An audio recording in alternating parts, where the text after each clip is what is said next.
Halo semua, selamat datang di Kata episode 4. Jadi video kali ini gue mau ngebahas tentang membedah konsep skema software versioning untuk pemula dan expert. Nah, spesifiknya gue pengen ngejelasin tentang kenapa sih konsep skema software versioning ini kemudian menjadi penting. Gak cuma para developer aja yang harus tahu, tapi juga user, stakeholder, dan segala macamnya juga harus tahu gitu. Vendor juga harus tahu gitu ya. Nah, di video ini gue akan ngebahas dari mulai pengertian, konsep, dan juga contohnya gitu ya. Nah, buat teman-teman yang penasaran, jadi langsung aja kita ke videonya ya. Oke, so pertama mungkin perkenalan yang belum kenal gue adalah Agung Sundoro, gue adalah seorang programmer tech savvy dan content creator. Nah, terus di website gue juga di agungsundoro.com. Nah, di dalamnya ada sosial media gue juga, ya kalau mau ngobrol-ngobrol, sharing-sharing, bisa ya lewat situ lah ya. Nah, terus kebetulan video ini masuk ke dalam salah satu playlist gue yang berjudul Kata, di mana playlist ini berisikan tentang gue ngebahas soal masalah programming, arsitektur, dan desain, dan macam-macamnya lah gitu. Nah, link playlistnya ada di deskripsi di bawah, bisa diklik terus bisa ngelihat full playlistnya ada di sana. Terus juga gue encourage teman-teman yang belum subscribe dulu biar gue tambah semangat bikin videonya ya.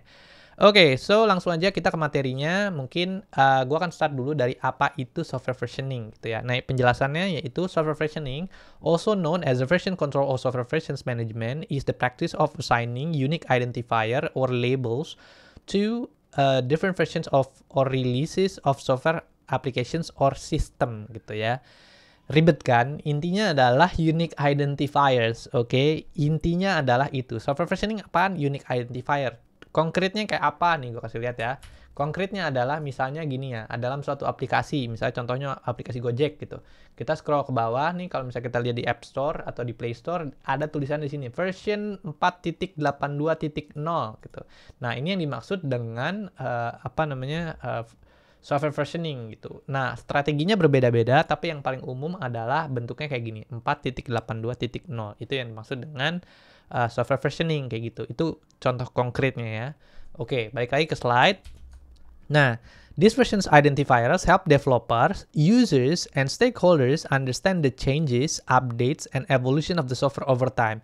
Oke, kalau misalnya kita ngomongin soal analogi, misal contohnya adalah misalnya Gojek versi 1.0, anggapannya adalah dia kalau kita menganalogikan sebagai suatu moda transportasi gitu, 1.0 itu misalnya dia masih bentuknya kayak kereta kuda gitu, tampilannya masih jelek, terus fitur-fiturnya masih banyak ya banget yang ngebug segala macam kayak gitu. Jadi itu versi 1.0, lalu berlanjut ke 1.1.1.0 misalnya. Lanjut lagi ke versi 2, lanjut lagi terus versi 4, versi 5, versi 100, misalnya versi 48 sekarang gitu. Nah, kayak gitu. Jadi, tujuannya adalah menggunakan software versioning ini adalah untuk memberikan updatean, memberikan suatu informasi soal perubahan, update, dan juga evolusi dari software gitu. Jadi kita bisa nge-track down nih. Kalau dengan kita menggunakan software versioning ini, kita bisa nge-track down dari mulai awal versi 1.0 dan juga sampai versi yang paling terbaru gitu, 48.02 gitu. Kita bisa ngecek gitu. Nah, makanya kenapa software versioning ini kemudian bisa menjadi penting. Nah, di dalam software versioning ini ada yang namanya change log dan release notes. Oke. Konkretnya kayak apa? Coba kita balik lagi ke halaman yang tadi. Nah, di sini ini ada biasanya kalau misalnya di App Store ya, tapi kalau di Play Store nih sekarang udah ditutup, jadi biasanya mereka cuman hanya memberikan software software versions yang paling terbaru gitu. Misalnya version malah nggak ada di sini. Ya, kalau di Google Play Store gitu. Nah, kalau di App Store dia masih ada nih versionsnya. Versi 4.82.0. Nah, terus kita bisa ngelihat perubahan apa aja yang dilakukan sama aplikasi Gojek. Kita bisa ngeklik version history dan di sini ada penjelasan-penjelasannya. Biasanya penjelasannya kalau yang di sini tuh unik-unik. Ya, dia tidak menjelaskan apa aja yang dibenerin segala macam, tapi biasanya mereka kasih kayak gini-ginian yang aneh-aneh. All time best trio, noodle chili egg when it rains, kayak gitu-gitu. Ada lucu-lucu lah di sini. Nih, drum rolls nih. More affordable, more zip zap swoosh. Nih, kita bisa ngelihat gini. Tapi kalau konkretnya, ini kan di Play Store ya. Mungkin mereka nggak bisa ngasih ini karena masa spesifik mereka kan private company. Tapi kalau misalnya contoh yang konkret lagi, kalau open source project biasanya di dalam repository mereka itu mereka ada yang kayak gini-gini nih. Ada versionsnya, terus juga kalau kita klik ini contohnya adalah WooCommerce ya.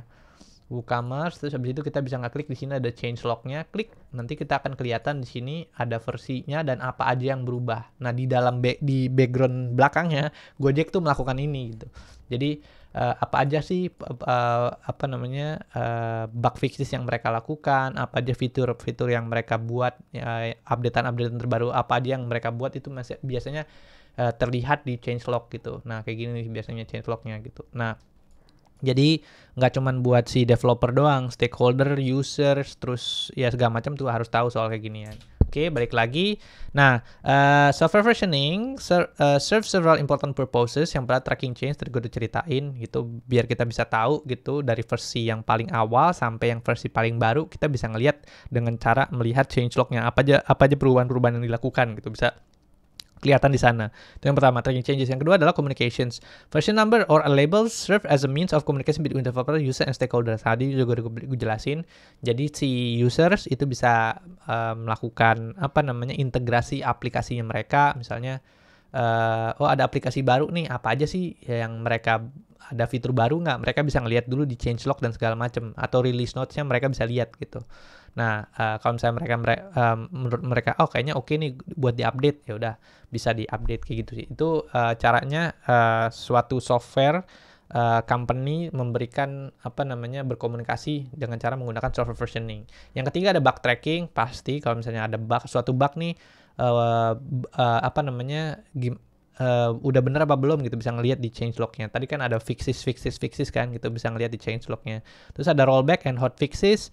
Sama kalau misalnya dalam suatu version tertentu, misalnya kita udah rilis version 5.0 gitu aplikasi Gojeknya ya, terus tiba-tiba ada error di 5.0, ya udah balikin lagi ke version 4, lalu nanti dari version 4 bikin patches terus masukin ke versi terbarunya, bisa ngelakuin kayak gitu. Itu fungsinya software versioning. Yang kelima ada dokumentasi untuk mempermudah si orang-orang supaya bisa memberikan edukasi terhadap softwarenya mereka dengan cara bikin user manual segala macam, dokumentasi dengan cara memberikan tadi menggunakan software versioning ini gitu. Kayak gitu sih, itu yang dimaksud dengan software versioning. Oke, lanjut lagi. Tadi kan gue udah ngebahas soal secara umum. Nah, sekarang gue akan ngebahas secara spesifik untuk setiap divisi. Misalnya kayak software versioning untuk apa sih project manager and team leaders, kenapa mereka harus perlu tahu gitu. Yang pertama, software versioning help project manager track the progress of development and assess the impact of different releases on project timelines. Jadi kan kalau project manager dan team leaders biasanya harus menentukan bahwa project ini tuh sesuai timeline apa enggak, dan apa aja yang harus di adjust gitu saat mengerjakan suatu project tertentu gitu. Nah, dengan melihat dengan memahami software versioning ini, jadi dia bisa mengalokasikan energi timnya mereka untuk bisa lebih efisien, karena mereka bisa ngelihat dari historical datanya, dari versionsnya, terus juga date-nya. Biasanya kalau release version tuh juga muncul dengan date kapan rilisnya segala macam, bisa mengukur itu semua. Nah, itu makanya kenapa project manager dan team leader harus tahu. Yang kedua ada quality assurance, udah pasti buat ngecek bug-bug segala macam, terus juga melakukan automated testing dan segala macam. Ya, terus juga ada business analyst dan product manager. Nah, business analyst and project manager use versioning to keep track of features enhancements, bug fixes, and changes the software functionality. Misalnya kayak product manager pengen bikin suatu fitur baru nih, ide gimana ya, apa yang mau dibikin ya, misalnya kayak gitu ya.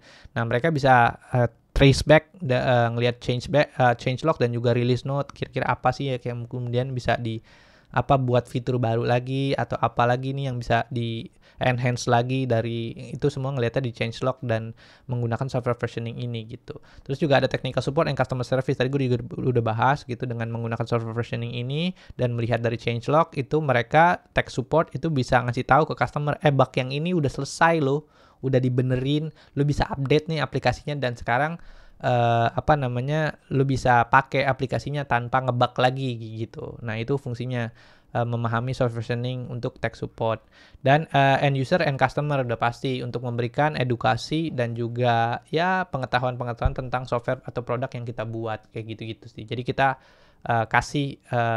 kita harus sebagai end user and customer juga kita harus paham soal software versioning ini gitu.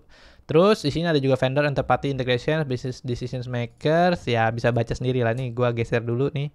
Nah, bisa baca sendiri lah teman-temannya di pause di sini ya, biar lebih jelas. Cuman untuk mempersingkat waktu biar gua nggak panjang-panjang, kita ke slide berikutnya ya. Oke. Nah, di sini ada Indonesian Fintech Map gitu ya. Nah, kalau misalnya kita lihat sekarang sebenarnya gue pengen coba untuk tangkap Indonesian startup ecosystem secara whole di Indonesia, dan gue pengen lihat gitu apakah mereka itu tuh base-nya apa. Ternyata pas dari hasil gue riset ini cuman fintech doang ya. Mereka itu base-nya adalah software product gitu kan, atau software SaaS product gitu kan. Nah, jadi semuanya itu karena dia bentuknya adalah software, pasti mereka menggunakan software versioning. Jadi kalau misalnya kita gitu kan masuk ke dalam startup, atau juga kita bekerja di dalam suatu startup, atau bekerja di bidang perusahaan yang bergerak di bidang teknologi yang mengembangkan software, pasti mereka menggunakan software versioning. Makanya penting banget kita tahu gitu yang dimaksud dengan konsep software versioning ini gitu. Nah, misal contohnya tadi gue udah kasih lihat ya, Gojek itu kan ada version number segala macam, terus kayak gitu-gitulah. Jadi dengan memahami software versioning ini kita bisa lebih paham lah soal produk-produk dan juga cara mereka mengembangkan produknya mereka, terus gimana cara marketnya dan segala macam kayak gitu deh. Ya, kalau kita melihat changelog dan release notes-nya tadi kayak gitu. Itulah pentingnya software versioning. Terus tadi gue udah kasih contoh untuk Gojek bisa ngelihat di Play Store, terus juga di App Store tadi udah ada version history-nya bisa kelihatan. Terus abis itu juga kalau untuk GitHub untuk project open source kita bisa lebih enak lagi bacanya gitu. Misalnya contohnya Facebook React itu di situ ada changelog-nya, terus kita bisa lihat release note-nya segala macam. Bisa lihat di sana, terus ada NPM yang link ke GitHub untuk lihat juga apa perubahan-perubahan yang terjadi. Ada misalnya Docker Hub segala macam, WooCommerce kalau kita sebagai seorang plugin developer, misalnya kita mau ngelihat apa aja perubahan yang terjadi di WooCommerce, kita bisa ngelihat di sini ada versions number-nya. Ya kan, terus tinggal klik di development, terus habis itu kita lihat changelog-nya, full changelog-nya kita bisa lihat gitu. Nah, yang tadi gue kasih contoh kan udah ada juga kan ini, kalau WooCommerce masuk ke GitHub-nya di sini, terus kita klik di sini ada mana tadi?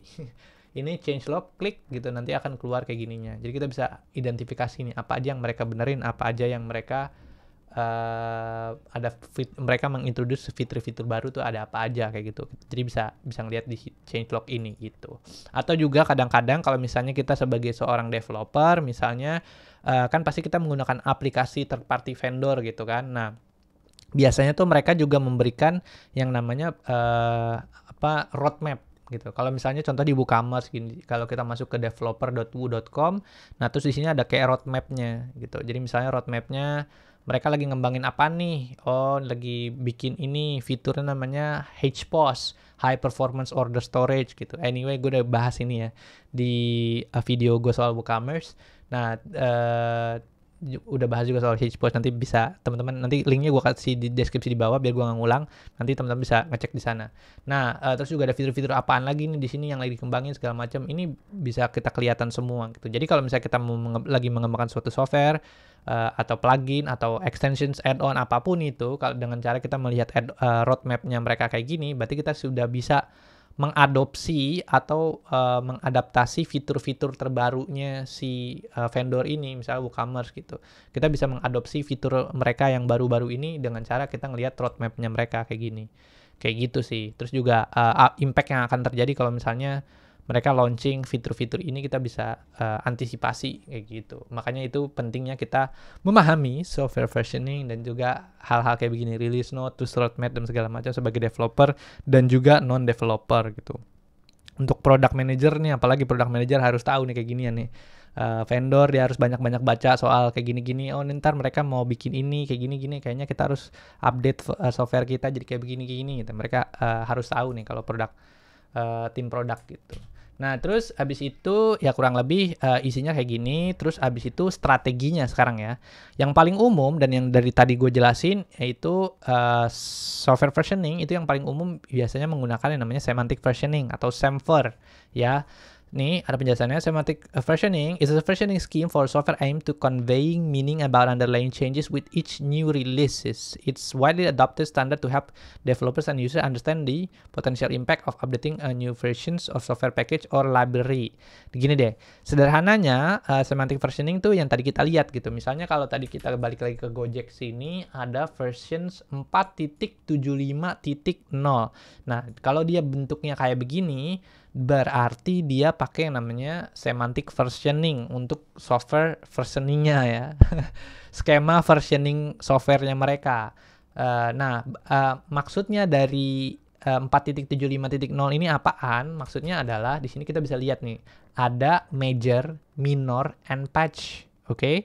Nah, major versions ini ada penjelasannya. Major version adalah incremented when you make incompatible API changes. Okay, this indicate that new versions introduce changes that are not backward compatibility with previous version, potentially breaking existing implementation that depends on the API. Misal contohnya kayak atau sebutan sederhananya adalah breaking changes. Jadi kalau misalnya dari versi 1 ke versi 2 untuk major changes ya, 1.0.0 ke 2.0.0. Nah, kita harus hati-hati tuh kalau misalnya kita mau mengupdate dari versi itu ke situ. Karena biasanya ada breaking changes, ada suatu perubahan yang masif di situ.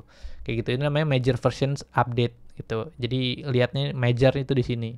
Ada minor versions juga sama, incremental when you add function in the backward compatible manner. This means new feature, functionality, or improvement are added to the software, but these changes do not break or alter existing functionality in a way that would prevent older versions or of dependent software from working. Gitu. Jadi ya masih ada fungsi-fungsi minor gitu. Misalnya ada penambahan fitur, tapi fiturnya yang tidak terlalu besar gitu. Misalnya enhancement dan segala macam itu masuknya ke dalam minor releases gitu, kayak gitu. Nah, terus habis itu ada juga yang patch version, kalau misalnya benerin satu bug gitu, tertentu satu bug atau beberapa several bug, itu biasanya masuk ke dalam patch versions gitu. Jadi incremented when you make backward compatible bug fixes. This is for small changes that fix errors in the software without adding new features or changing existing one. Jadi kalau nggak ada di patch version itu biasanya lebih ke arah benerin bug atau melakukan bug fixes. Makanya dia bentuknya jadi kayak gini, 2.13.0 atau tadi 4 berapa tadi? Misalnya di sini 4.75.0. Oh sorry ya, 4 versi 4. Gue kira tadi 48 ya. 4.75.0 nih. 4. Oh ini dia 82, 4.82.0 gitu. Nah, terus di Semver juga ada beberapa tambahan juga, yaitu ada pre-release. Kalau pre-release tuh dia bentuknya kayak gini, means alpha, one beta gitu. Kalau misalnya dia mau melakukan pengetesan dulu sebelum akhirnya melakukan release, itu biasanya kayak gini tuh kalau software gede gitu, sebelum melakukan release biasanya bikin dulu kayak gini-gini gitu untuk ngecek bahwa software itu benar-benar stabil, baru nanti mereka melakukan release. Terus habis itu di sini juga ada version build-nya, ini buat CI/CD. Biasanya continuous improvement dan continuous delivery gitu. Jadi ya kita nggak perlu pusing lah, ini bisa ditambahin sama hash CI/CD kayak gitu-gitu. Nah, jadi bisa kelihatan di sini ya. Tapi kurang lebih yang paling umum ini biasanya nggak ada kayak gini, ini opsional, tapi yang paling umum dia biasanya menggunakan versi yang bentuk kayak gini. Misalnya 1.3.5 itu ada major versionsnya, ada minor versionsnya, ada patch versionsnya gitu.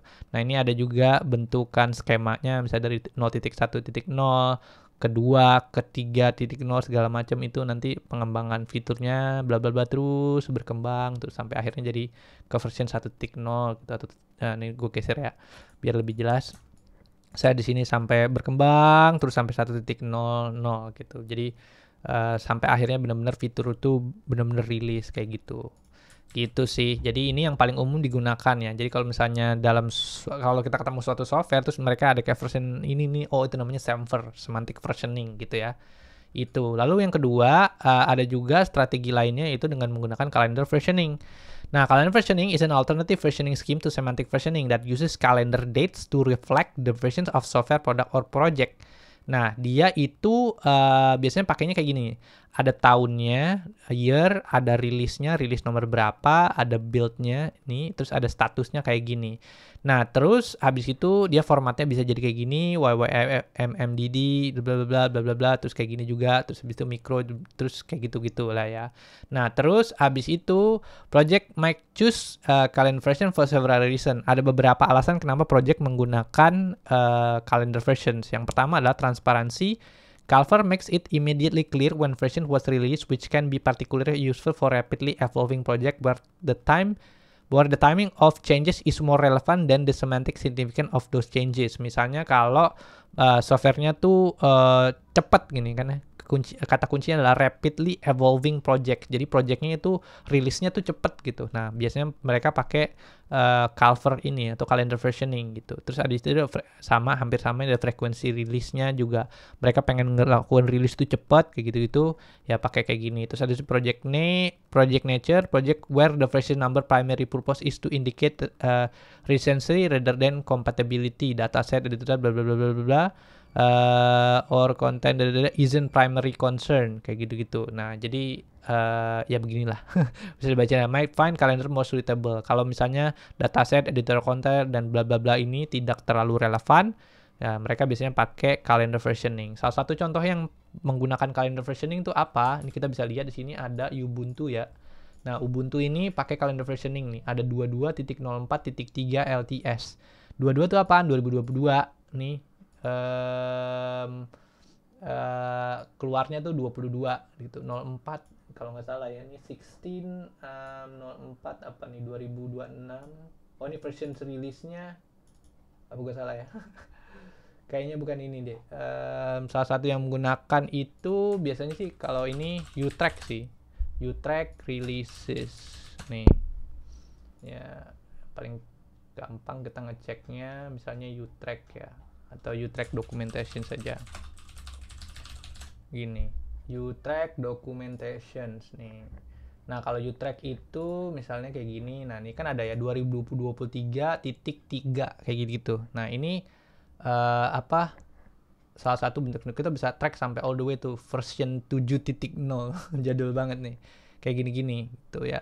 Nah, ya kurang lebih sih kayak gini ya. Fungsinya calendar versioning gitu. Fungsinya adalah untuk memberikan kita fleksibilitas lebih kalau misalnya kita software release versionsnya tuh cepet gitu ya. Kalau misalnya Utrack nih biasanya tuh mereka release versionsnya cepet, jadi makanya pakainya calendar versioning instead of pakai semver atau semantic versioning kayak gitu nih 2021. Nah, ini pakai kayak gini dia. Ini masih jadul juga nih dokumentasinya gitu-gitu. Nah, kayak gitu sih kurang lebih. Lalu kemudian strategi berikutnya selain dari tadi semantic versioning, ada calendar versioning, terus juga ada juga build number versioning. Jadi kalau misalnya ini fungsinya adalah untuk melakukan versioning based on CI/CD. Ini ada penjelasannya. Build number versioning is a software versioning scheme that primarily focus on the identifications of individual build or revisions of a software project's key characteristic, incremental, unique identifier, development phase. Nah, biasanya mereka itu menggunakan build number versioning ini untuk kebutuhan kalau misalnya ada continuous integration pipeline, terus habis itu ada version control integration, ada quality assurance atau QA testing. Nah, contohnya adalah misalnya dia bisa berdiri sendiri, misalnya pakai build number doang yang kayak tadi itu bla bla bla bla bla bla, hashingnya atau bisa juga kombinasi antara semantic versioning dan build number tadi gitu ya. Jadi di awal misalnya version 1.4.587 ini build number itu di akhir kayak gitu. Bisa where 587 is the build number. Jadi build number. Nah, ini biasanya fungsinya digunakan untuk kalau misalnya kita mau melakukan atau mengembangkan suatu fitur yang rapid atau yang cepat banget gitu. Nah, biasanya pakai CI/CD gitu untuk melakukan versioningnya gitu. Nah, terus lanjut lagi ada yang namanya codename versioning. Nah, ini yang paling gue dari zaman dulu tuh senang banget sama yang namanya macOS ya. Jadi mereka itu setiap kali mereka melakukan rilis operating systemnya mereka pasti kasih nama. Ada macOS Leopard, terus abis itu Snow Lion kalau nggak salah ya. Dan bla bla bla bla. Yang gue inget adalah ada Mojave, ada Mavericks, terus ada High Sierra dan segala macem lah kayak gitu-gitu. Nah, itu namanya tuh keren-keren gitu. Codename versioning ini ada penjelasannya. Codename versioning is a software versioning scheme where each major releases of a software product is assigned a unique code name. This code name can be based on wide variety of themes such as geographic, ya kan, kalau misalnya di sini si macOS tuh pakainya geographic gitu, location, Mavericks, Sierra, High Sierra gitu-gituan. Locations, planets, mythical creatures kayak gini. Misalnya leopard ada kayak gini. Or any set of name the development team organization find appealing and memorable gitu, yang keren dan juga lebih mudah untuk diingat. Kalau misalnya contohnya lainnya Android gitu kan, Android apa nih? Ada Jelly Bean, Honeycomb, ada ya macam-macam, itu namanya codename versioning gitu. Ya gitu ya. Di luar dari mereka biasanya pakai semantic versioning juga, misalnya kayak version 5.0 namanya Honeycomb, ini Jelly Bean 4.1 dan seterusnya kayak gitu-gitulah gitu. Key karakteristiknya ada memorability, marketing and branding. Fungsinya adalah marketing and branding, itu tidak memberikan kemudahan apapun ke user dan segala macam, hanya supaya keren aja gitu. Namanya dikasih code name. Terus habis itu ada development cycles juga. Jadi lebih code names are particularly useful during the development cycle to refer versioning that are in progress in testing before a formal version number is assign. Bisa juga ini pakai dari development cycle. Nah, beberapa fungsi yang paling umum yaitu bisanya ada internal development, ya kan, ada code name versioning itu nggak cuma operating system atau large project aja ya yang bisa dikasih code name gitu. Misalnya kayak tadi contohnya ada ini Android versinya ngeluarin versi berapa, itu pakai code name apa. Atau juga mungkin macOS ngeluarin versi berapa terus kasih nama code name apa, kayak gitu-gitu ya. Tapi ini juga bisa dipakai untuk internal development. Misal contohnya ya, ini misalnya Apple sedang mengembangkan project mobil listrik gitu kan, yang diberi nama Project Titan. Nah, itu namanya code name. Project Titan itu adalah code name-nya gitu. Nah, jadi untuk internal development mereka biasanya kasih code name kayak gitu. Oh, ini Project Titan, berarti ya udah projectnya itu kayak gitulah. Nah, terus habis itu juga ada public beta release. Terus juga misalnya kalau mau ngeluarin suatu version sebelum itu di public beta release, daripada pakai beta bla bla bla, biasanya kasih code name kayak gitu biar lebih gampang untuk diingat gitu. Ya kurang lebih kayak gitulah code name versioning. Lalu ada juga marketing versioning. Nah, marketing versioning often referred as a marketing driven versioning or simply marketing versions. Ya kan? It's a software versioning strategy where the versions number or names are chosen based on marketing consideration rather than technical ones. Jadi misal contohnya Windows 11.102. Bla bla bla, kan orang ngingetnya susah kan. Jadi daripada kayak gitu mendingan pakai Windows 11. Ini contohnya common practice-nya. Ada major numbers only. Misalnya Windows 11 nggak usah pakai belakangnya, atau Windows 10 ya udah Windows 10 aja. Misalnya Photoshop CS 6.4.23 bodo amat gitu. Nah, daripada kayak gitu mendingan mereka pakai Photoshop CS6 aja gitu. Atau year based versioning, itu hampir mirip-mirip juga kayak calendar versioning, tapi mereka biasanya pakai cuman tahunnya doang. Misalnya AutoCAD versi 2020 kayak gitu. Ya udah kayak gitu doang. Jadi lebih gampang, itu namanya marketing versioning. Terus benefitnya adalah market perception. Marketing version can influence how new and existing customer perceive the product, emphasizing innovation, continuity, or other desired qualities. Jadi persepsi market tuh kalau misalnya dia ngeluarin rilis baru ya kayak gitu. Jadi berarti perusahaannya tuh inovatif segala macam kayak gitu-gitu. Simplified communication jadi lebih mudah. Misalnya you track versi berapa 2022.4, apaan ini, puyeng kan. Nah, makanya mereka biasanya kalau yang gede-gede kayak gini mereka biasanya pakai di simplified gitu. Jadi marketing misalnya Windows 10 tadi, Windows 10 doang, nggak ada build-nya, nggak ada minor patch, nggak ada. Terus abis itu ada competitive positioning juga. Strategic versioning can be used to position a product more favorably in the market, sometimes in direct response to competitors version. Jadi kalau misalnya ini competitive positioning. Misalnya yang paling sederhana misalnya kayak iPhone 14 gitu kan. Nah, terus si Samsung loncat lang dari Samsung berapa Galaxy S10 misalnya, loncat langsung S20, S23 kayak gitu-gitu. Kadang-kadang tuh suka begitu. Versioning numbernya tuh mungkin kalau dia lebih tinggi mungkin dia lebih bagus kali. Kayak gitu-gitu. Competitive positioning. Jadi itulah yang dinamakan marketing versioning kayak gitu. Jadi beberapa common use case-nya ada benefitnya juga kayak gitu.